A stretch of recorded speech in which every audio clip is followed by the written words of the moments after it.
ಇತ್ತೀಚಿನ ಸಂಚಿಕೆಗಳನ್ನು ಜಾಹೀರಾತಿನ ಕಿರಿಕಿರಿ ಇಲ್ಲದೆ ನೋಡಿ.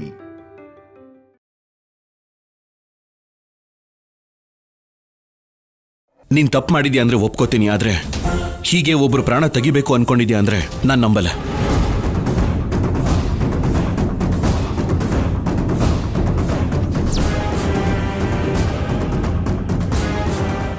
ಆ ಸಿದ್ದುನೇ ಇದನ್ನೆಲ್ಲ ಮಾಡಿರ್ತಾನೆ.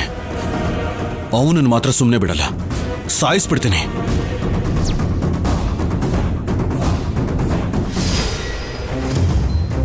ನಿನ್ ತಪ್ಪೇನೂ ಇಲ್ಲ ಅಂತ ಅರ್ಥ ಆಯ್ತಲ್ಲ. ಆದರೂ ನಿನ್ನ ಈ ಮನೆ ಒಳಗೆ ಇವರೆಲ್ಲರೂ ಪರ್ಮಿಷನ್ ತಗೊಂಡು ನಾನು ನಿನ್ನ ಈ ಮನೆಗೆ ಕರ್ಕೊಂಡು ಬಂದಿಲ್ಲ. ಹಾಗೇನೆ ಇವ್ರಿಗ್ಯಾರಿಗೂ ಇಷ್ಟ ಆಗಿಲ್ಲ ಅಂದ ಮಾತ್ರಕ್ಕೆ ನಾನು ನಿನ್ನ ಕಳಿಸಲ್ಲ.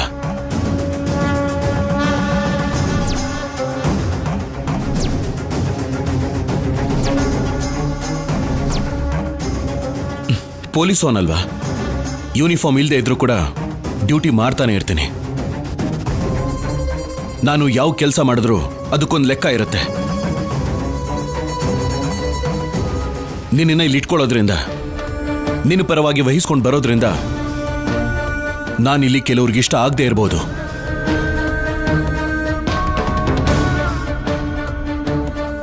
ಕೆಲವು ದಿನಗಳು ಕಳೆದ ಮೇಲೆ ನನ್ನನ್ನು ಅಪಾರ್ಥ ಮಾಡ್ಕೊಂಡವರೇ ನನ್ನನ್ನು ಇಷ್ಟಪಡ್ತಾರೆ.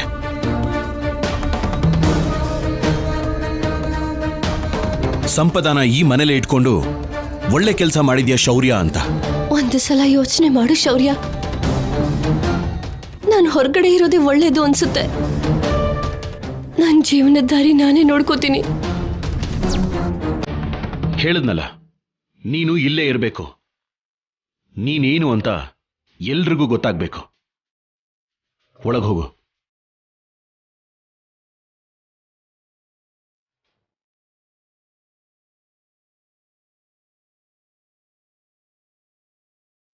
ನಡಿ.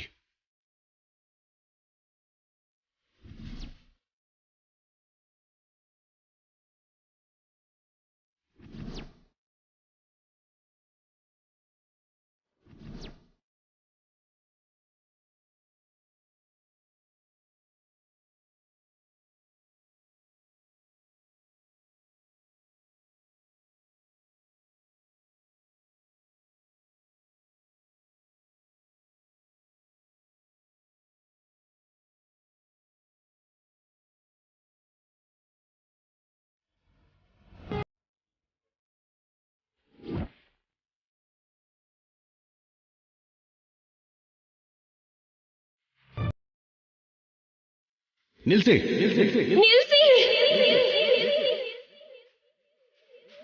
ಒಬ್ಬ ದುಷ್ಟ, ಮೋಸ್ಕಾರ, ರಾಕ್ಷಸ.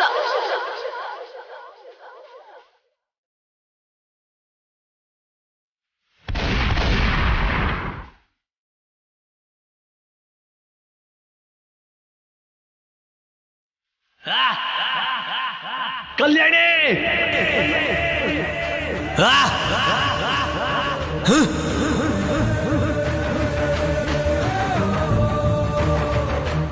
ಏಟ್ ಮೇಲೆ ಏಟು ಕೊಡ್ತಾನೆ ಇದೆಯಾ ಕಲ್ಯಾಣಿ. ನಿನ್ನಿಂದಾಗಿರೋ ಗಾಯ ಮರೆಯೋದ್ರಲ್ಲಿ ಮತ್ತೆ ಮತ್ತೆ ಗಾಯ ಮಾಡ್ತಿದ್ಯಾ. ಪ್ರಶಾಂತವಾಗಿ ಸಾಕ್ತಿದ್ ನಮ್ ಜೀವನಕ್ಕೆ ಸಿಡ್ಲೆ ಹಾಗೆ ಬಂದೆ. ನನ್ನ ಸಂಪದ ಬೇರೆ ಮಾಡ್ದೆ. ಪ್ರಾಣ ಭಯದಿಂದ ಓಡೋ ಹಾಗೆ ಮಾಡ್ದೆ ಅಲ್ಲೇ. ಆದ್ರೂ ಸರಿ ಬಿಡು ಅಂತ ಸುಮ್ಮನೆ ಇದ್ದೆ. ದುಡ್ಡುಗೋಸ್ಕರ ಮಹಾಲಕ್ಷ್ಮಿನ ಮದ್ವೆ ಮಾಡ್ಕೊಳ್ಳೋಣ ಅನ್ಕೊಂಡೆ. 3 ಗಂಟೆ ಹಾಕೋ ಅಷ್ಟರಲ್ಲಿ ರಾಕ್ಷಸಿ ಹಾಗೆ ಬಂದು ಮದ್ವೆನೇ ನಿಲ್ಸ್ಬಿಟ್ಟೆ. ನನಗೆ ಅಂತ ಇದ್ದ ಒಂದೇ ಒಂದು ಕುಟುಂಬನ ನನಗೆ ಇಲ್ದೇ ಇರೋ ಹಾಗೆ ಮಾಡ್ಬಿಟ್ಟೆ. ಮತ್ತೆ ನಾನು ಬೀದಿಗೆ ಬರೋ ಹಾಗೆ ಮಾಡ್ದೆ, ಮತ್ತೆ ನಾನು ಓಡೋಗೋ ಹಾಗೆ ಮಾಡ್ದೆ. ನೀನು ಮಾತ್ರ ಸುಮ್ಮನೆ ಬಿಡಲ್ಲ ಕಲ್ಯಾಣಿ, ಸುಮ್ಮನೆ ಬಿಡಲ್ಲ. ಲಾಸ್ಟ್ ಮಿನಿಟಲ್ಲಿ ಬದುಕ್ಬಿಟ್ಟಿಯಲ್ಲ. ಇಲ್ಲ ಅಂದಿದ್ರೆ ಆ ಶೌರ್ಯನ ಕೈಯಲ್ಲಿ ನೀನ್ ಸತ್ತೋಗ್ತಿದ್ದೆ. ಅವನು ನಿಮ್ಮ ಮನೆಯವರೆಲ್ಲ ಅಳ್ತಾ ಇದ್ರೆ ನಾನು ನೋಡ್ತಾ ಆನಂದ ಪಡ್ತಿದ್ದೆ. ಇವಾಗ್ಲೂ ಕಾಲ ಮಿಂಚಿಲ್ಲ. ಸದ್ಯದಲ್ಲೇ ನಿನ್ ವಿಷಯ ಏನು ಅಂತ ನೋಡ್ಕೋತೀನಿ. ಹಾಗೇನೆ ನನ್ನ ಲೈಫ್ ನಾನು ಸೆಟ್ ಮಾಡ್ಕೋತೀನಿ. ಅಲ್ಲಿವರೆಗೂ ಆನಂದವಾಗಿರೋ ಕಲ್ಯಾಣಿ. ಈ ಸಿದ್ದು ಆಟ ಆಡೋಕ್ಕೆ ಶುರು ಮಾಡಿದ್ರೆ ಹೇಗಿರುತ್ತೆ ಅಂತ ತೋರಿಸ್ತೀನಿ.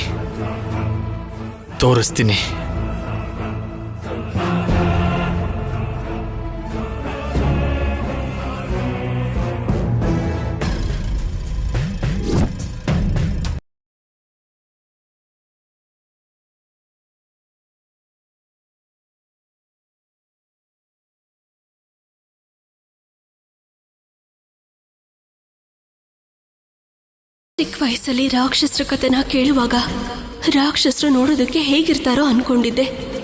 ಆದ್ರೆ ಸಿದ್ದುನ ನೋಡ್ತಾ ಇದ್ರೆ ಮನುಷ್ಯರು ಹೀಗೂ ಇರ್ತಾರ ಅನ್ನಿಸ್ತಾ ಇದೆ. ಅವಾಗ ರಾಕ್ಷಸರ ಸಂಹಾರ ನಡೀತಾ ಇದ್ರೆ ಎಷ್ಟೋ ಊರು ಸಂತೋಷ ಪಡ್ತಾ ಇತ್ತು. ಇವಾಗ ನಿನ್ ಸಂಹಾರ ನಡೆದ್ರೆ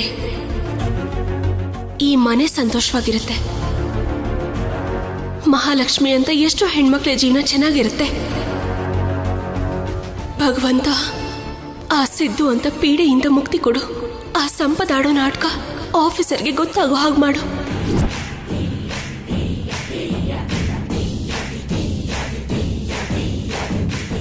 ಮನ್ಸಲ್ಲಿ ಏನನ್ನೋ ಆಳವಾಗಿ ಕೇಳ್ಕೊತಿರೋ ಹಾಗಿದೆ. ಹೌದು, ಸದ್ಯದಲ್ಲಿ ರಾಕ್ಷಸನ್ ಸಂಹಾರ ಆಗ್ಬೇಕು ಅಂತ, ಈ ಮನೆಯಲ್ಲಿ ಇರೋರೆಲ್ಲ ಸಂತೋಷವಾಗಿರ್ಬೇಕು ಅಂತ.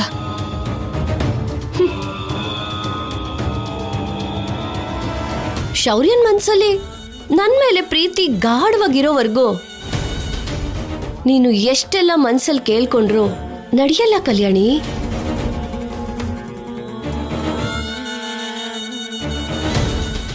ನಾನು ಬ್ಯಾಗ್ ತಗೊಂಡು ಮನೆಯಿಂದ ಹೊರಟೋಗ್ತೀನಿ ಶೌರ್ಯ ಅಂತ ಹೇಳಿದ ತಕ್ಷಣ ತನ್ನ ಮನ್ಸಿಂದ ಎಲ್ಲ ಹೊರಟೋಗ್ತಾಳೋ ಅನ್ನೋ ತರ ಫೀಲ್ ಆಗೋದಾ?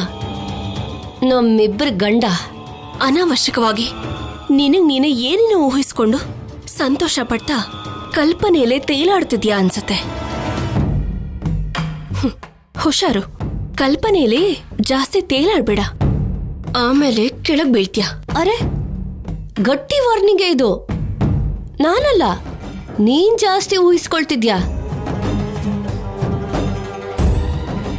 ನೀನ್ ಹಾಸ್ಪಿಟಲ್ ಬೆಡ್ ಮೇಲಿದ್ರೆ ಶೌರ್ಯ ನಿನಗೋಸ್ಕರ ಹೊರಗಡೆ ಕಾಯೋದು, ದೇವ್ರನ್ನ ಬೇಡ್ಕೊಳ್ಳೋದು, ನಿನ್ನ ಮೇಲೆ ಶೌರ್ಯ ತೋರ್ಸೋ ಕೇರಿಂಗ್ ನೋಡಿ ನನಗೆ BP ಕಂಟ್ರೋಲ್ ಮಾಡಕ್ಕಾಗ್ಲಿಲ್ಲ. ನನಗ್ ಕೂಡ ನಿಂತರನೇ ಶೌರ್ಯ ನಿನ್ ಕಡೆಗೆ ಬದ್ಲಾಗ ಹೋಗ್ತಿದ್ದಾನೇನೋ ಅನ್ನಿಸ್ತು.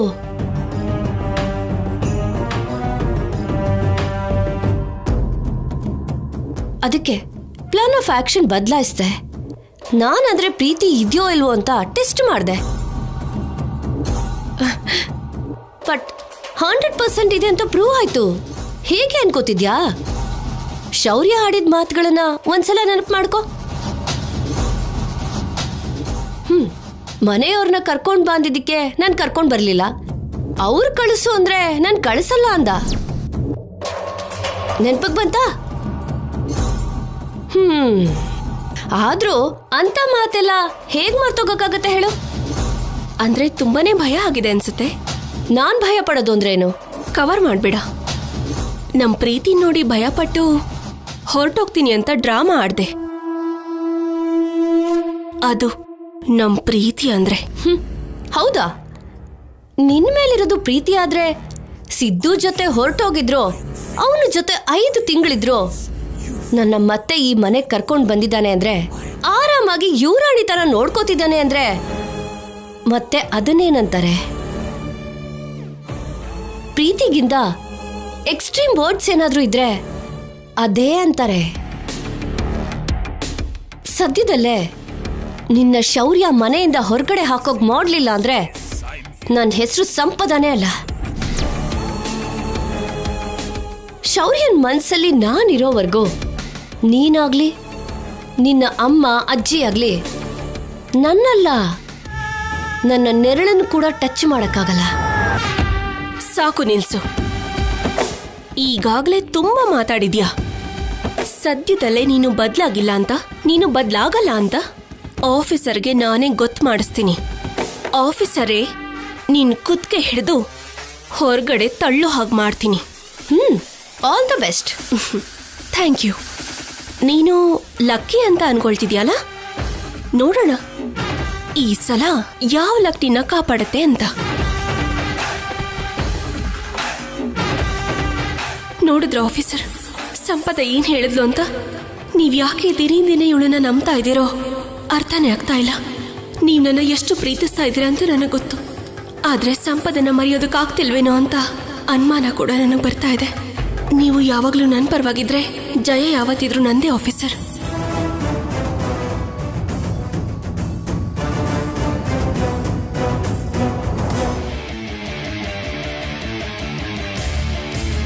ಆ ಸಿದ್ದು ಇವಾಗ ಎಲ್ಲಿಗೆ ಹೋಗಿರ್ತಾನೆ? ಮನೆಗೂ ಹೋಗಿರಲ್ಲ, ಸಂಬಂಧಿಕರೂ ಇಲ್ಲ.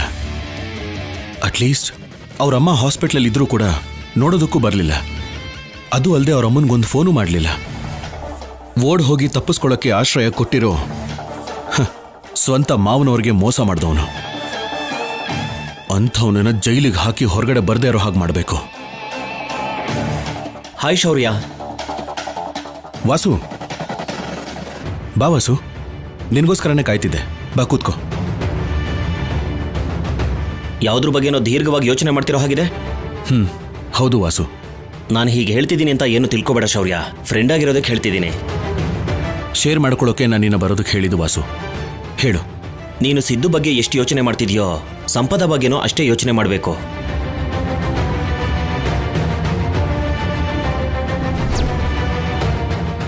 ಯಾವ ಕೆಲಸ ಮಾಡಿದ್ರು ಸಿದ್ದು ಮತ್ತೆ ಸಂಪದ ಇಬ್ರು ಸೇರ್ಕೊಂಡೇ ಕೆಲಸ ಮಾಡಿದ್ದಾರೆ. ಸೊ ಸಿದ್ದುದು ಎಷ್ಟು ತಪ್ಪಿದೆಯೋ ಸಂಪದದು ಕೂಡ ಅದಕ್ಕಿಂತ ಹೆಚ್ಚು ತಪ್ಪಿದೆ.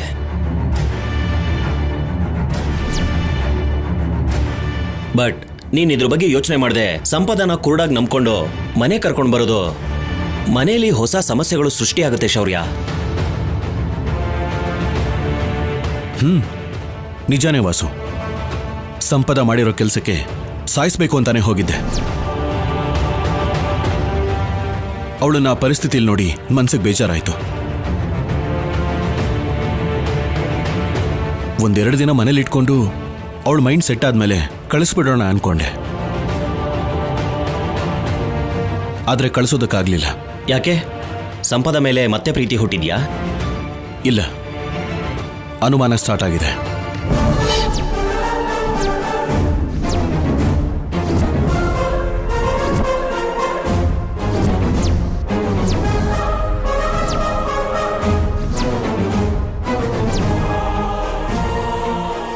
ಏನೋ? ಹೌದು ವಾಸು. ಸಂಪದ ಈ ಮನೆಗೆ ಬಂದ್ಮೇಲೆ ಆ ಸಿದ್ದು ಕಲ್ಯಾಣಿಗೆ ವಾರ್ನಿಂಗ್ ಕೊಡೋದಕ್ಕೆ ಕಾಲ್ ಮಾಡಿದ್ದ. ಅದಾದ್ಮೇಲೆ ಅದೇ ನಂಬರಿಂದ ಸಿದ್ದು ಸಂಪದಾಗೆ ಕಾಲ್ ಮಾಡಿದ್ದ. ಆ ಫೋನ್ನೂ ಕೂಡ ನಾನೇ ರಿಸೀವ್ ಮಾಡಿದೆ. ಬಟ್ ನನ್ಗೆ ಗೊತ್ತಿಲ್ದಿರೋ ಹಾಗೆ ಸಂಪದ ಕೊಟ್ಬಿಟ್ಟೆ. ಆದ್ರೆ ಆಗ್ಲೇ ನನ್ನ ಮನಸ್ಸಲ್ಲಿ ಸಂಪದ ಮೇಲೆ ಅನುಮಾನ ಸ್ಟಾರ್ಟ್ ಆಯಿತು. ಸಂಪದ ಸಿದ್ದು ಜೊತೆ ಜಗಳ ಮಾಡ್ಕೊಂಡು ಬಂದಿದ್ದಾಳೆ. ಬಟ್ ಸಿದ್ದು ಪದೇ ಪದೇ ಸಂಪದಾಗೆ ಕಾಲ್ ಮಾಡ್ತಾನೆ ಇದ್ದಾನೆ. ಸಂಪದ ಕಾಲ್ ಲಿಸ್ಟ್ ಅಲ್ಲಿರೋ ಎಲ್ಲ ಇನ್ಕಮಿಂಗ್ ಕಾಲ್ಸ್ ಆ ಸಿದ್ದುದೆ.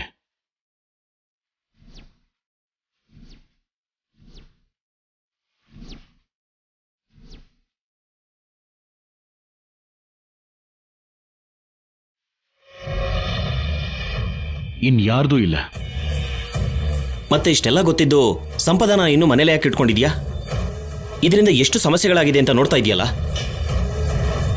ನನ್ನ ಹತ್ರ ಅನುಮಾನ ಪಡೋದಕ್ಕೆ ಮಾತ್ರ ಸಾಕ್ಷಿ ಇದೆ. ಸಂಪದಾಗೂ ಸಿದ್ದುಗೂ ಸಂಬಂಧ ಇದೆ ಅನ್ನೋ ಸಾಕ್ಷಿ ನನ್ನ ಹತ್ರ ಯಾವುದೂ ಇಲ್ಲ. ಸಂಪದ ಒಳ್ಳೆಯವಳಾಗಿ ಬದಲಾದ್ರೆ ನೋ ಪ್ರಾಬ್ಲಮ್ ವಾಸು. ನನ್ನ ಅನುಮಾನದ ಪ್ರಕಾರ ಸಿದ್ದು ಜೊತೆ ಸೇರಿ ಪ್ಲಾನ್ ಮಾಡಿಕೊಂಡು ಇಲ್ಲಿಗೆ ಬಂದಿದ್ದಾಳೆ ಅಂದ್ರೆ ಈಗ ನಾನು ಹೊರಗಡೆ ಕಳಿಸಿದ್ರೆ ಇನ್ನೂ ದೊಡ್ಡ ಪ್ರಾಬ್ಲಮೇ. ನೀನಿವತ್ತು ಪೊಲೀಸ್ ತರ ಕಾಣಿಸ್ತಿದ್ಯಾ ಶೌರ್ಯ. ಇಷ್ಟು ದಿನ ನನ್ನ ಮೇಲಿನ ಪ್ರೀತಿಯಿಂದನೋ ಕರುಣೆಯಿಂದನೋ ನನ್ನ ಮನೆಯಲ್ಲಿರೋದಕ್ಕೆ ಬಿಟ್ಟಿದ್ಯಾ ಅನ್ಕೊಂಡಿದ್ದೆ. ಆದ್ರೆ ನನ್ನ ಮೇಲಿನ ಅನುಮಾನಕ್ಕಿರೋಕ್ ಬಿಟ್ಟಿದ್ಯಾ. ನೀನ್ ಯೋಚನೆ ಮಾಡಿರೋ ವಿಧಾನ ಚೆನ್ನಾಗಿದೆ ಶೌರ್ಯ. ಸಿದ್ದು ಸಂಪದಾನ ನಿಜವಾಗ್ಲೂ ಹೊಡೆದು ಹೊರಗಡೆ ಹಾಕಿ ಮಹಾಲಕ್ಷ್ಮಿನ ಮದುವೆ ಆಗ್ಬೇಕು ಅಂತ ಫಿಕ್ಸ್ ಆದ್ರೆ ಮತ್ತೆ ಸಂಪದಾಗೆ ಫೋನ್ ಮಾಡಲ್ಲ. ಹಾಗೆ ಮಾಡ್ದ ಅಂದ್ರೆ ಸಿದ್ದುಗೂ ಸಂಪದಾಗೂ ಮಧ್ಯೆ ಇನ್ನೂ ಬಾಂಡಿಂಗ್ ಇದೆ ಅಂತಾನೆ ಅರ್ಥ. ಹೌದು ವಾಸು. ಪ್ರೂಫ್ ಜೊತೆಗೆ ನನಗೆ ಸಿಕ್ಕಿದ್ರೆ ತಕ್ಷಣ ಶಿಕ್ಷೆ ಕೊಡಿಸ್ತೇನೆ. ಈ ವಿಷಯನ ಮನೆಯವ್ರಿಗೆ ಹೇಳ್ಬೋದಲ್ವಾ? ಸ್ವಲ್ಪ ರಿಲ್ಯಾಕ್ಸ್ ಆಗಿರ್ತಾರೆ. ನಂದು ಅನುಮಾನ ಮಾತ್ರನೇ. ನಾನಿವಾಗ ಹೇಳಿದ್ರೆ ಅದನ್ನೇ ನಿಜ ಅನ್ಕೋತಾರೆ. ಯಾವುದೋ ಒಂದು ಸಮಯದಲ್ಲಿ ತಪ್ಪು ಮಾಡ್ತಾರೆ. ಅವಾಗ ಸಿದ್ದು ಸಂಪದ ಇಬ್ರು ಅಲರ್ಟ್ ಆಗ್ತಾರೆ. ಒಂದ್ ವೇಳೆ ಸಂಪದ ತಪ್ಪು ಮಾಡಲೇ ಇಲ್ಲ ಅಂದ್ರೆ ನಾವೇ ತಪ್ಪು ಮಾಡಿರೋರು ಹಾಗೆ ಉಳ್ಕೋತೀವಿ.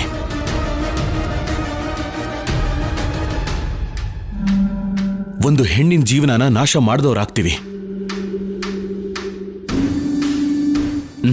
ಅದಕ್ಕೆ ಈ ವಿಷಯನ ಕಲ್ಯಾಣಿಗೂ ಕೂಡ ಹೇಳಲಿಲ್ಲ. ಸಿದ್ದು ಕಲ್ಯಾಣಿನ ಸಾಯಿಸ್ಬೇಕು ಅನ್ಕೊಂಡಿದ್ದ ಅಲ್ವಾ? ಆ ವಿಷಯ ಸಂಪದ ಗೊತ್ತಿಲ್ಲ ಅಂತೀಯಾ? 100% ಗೊತ್ತಿಲ್ಲ ಅಂತಾನೆ ಅನ್ಕೊಂಡಿದ್ದೀನಿ. ಗೊತ್ತಿದ್ರೆ ಇಲ್ಲಿರ್ತಿರ್ಲಿಲ್ಲ. ಯಾಕೆ ಅಂದ್ರೆ ಕಲ್ಯಾಣಿ ಮೇಲೆ ಒಂದು ಚಿಕ್ಕ ಇರುವೆ ಬಂದರೂ ಅದನ್ನು ಸಾಯಿಸ್ತೀನಿ ಅಂತ ಅವಳು ಗೊತ್ತು.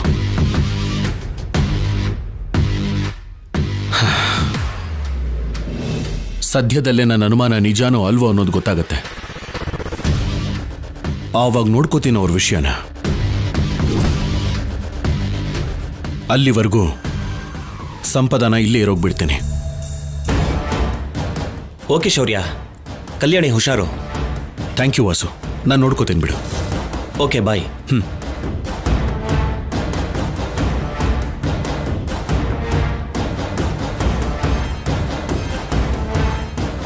ಎಷ್ಟು ಚೆನ್ನಾಗಿ ರಿವರ್ಸ್ ಗೇಮ್ ಆಡ್ತಿದ್ಯಾ ಶೌರ್ಯ. ಇನ್ಮೇಲಿಂದ ನಾನು ರಿವರ್ಸಲ್ ಗೇಮ್ ಆಡ್ತೀನಿ.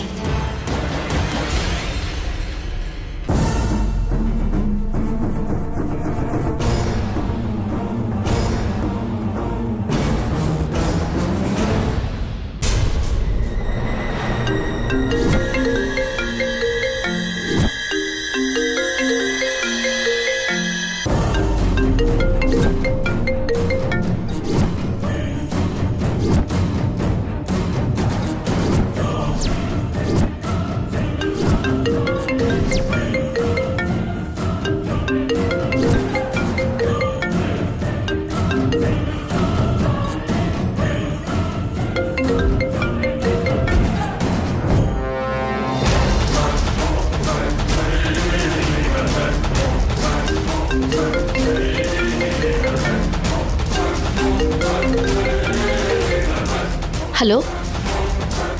Hi sweet art.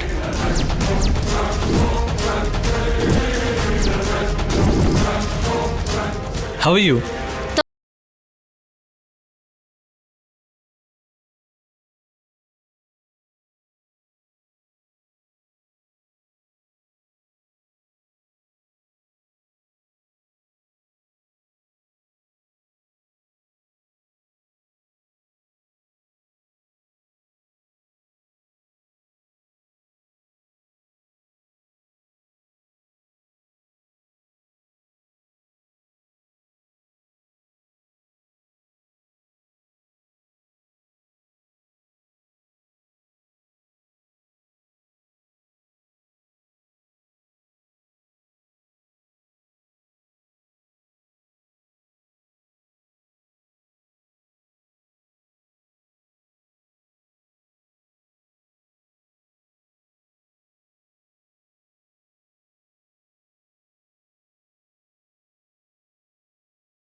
ನಾನೇನು ಮಾಡಕ್ಕಾಗಲ್ಲ, ನನಗೆ ತೊಂದರೆ ಕೊಡ್ಬೇಡ. ಬಾಯ್.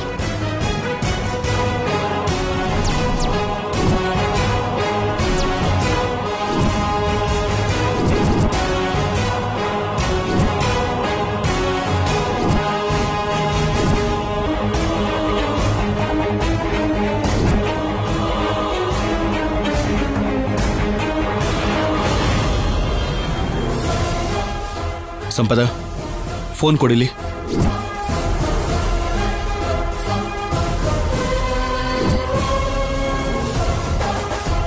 ಯಾಕೆ ಶೌರ್ಯ? ಯಾರ ಜೊತೆ ಮಾತಾಡ್ತಿದ್ಯಾ? ಸಿದ್ದು ಜೊತೆನೆ ತಾನೆ?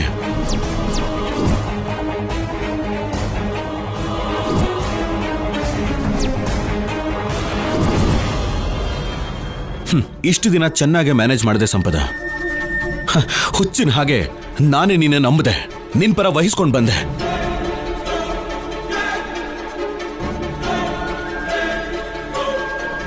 ಕಲ್ಯಾಣಿ, ಅನುಪಮ ಅಮ್ಮ, ಮನೆಯವ್ರು ಎಲ್ರೂ ಕೂಡ ಎಷ್ಟು ಸಲ ನಿನ್ನ ಬಗ್ಗೆ ಹೇಳಿದ್ರು ನಾನು ದಡ್ಡಂತರ ನಂಬದೆ.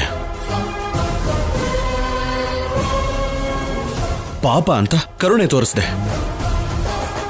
ಆದ್ರೆ ನೀನು ಮಾತ್ರ ಆ ಸಿದ್ದು ಜೊತೆ ಇನ್ನೂ ಟಚ್ ಅಲ್ಲಿದ್ಯಾ ಅಂತ ನೆನೆಸ್ಕೊಂಡ್ರೆ ತುಂಬಾ ನೋವಾಗುತ್ತೆ ಸಂಪದ. ಯಾಕೆ ಈಗಲೂ ನನಗೆ ಮೋಸ ಮಾಡಬೇಕು ಅಂತಾನೆ ನೋಡ್ತಿದ್ಯಾ?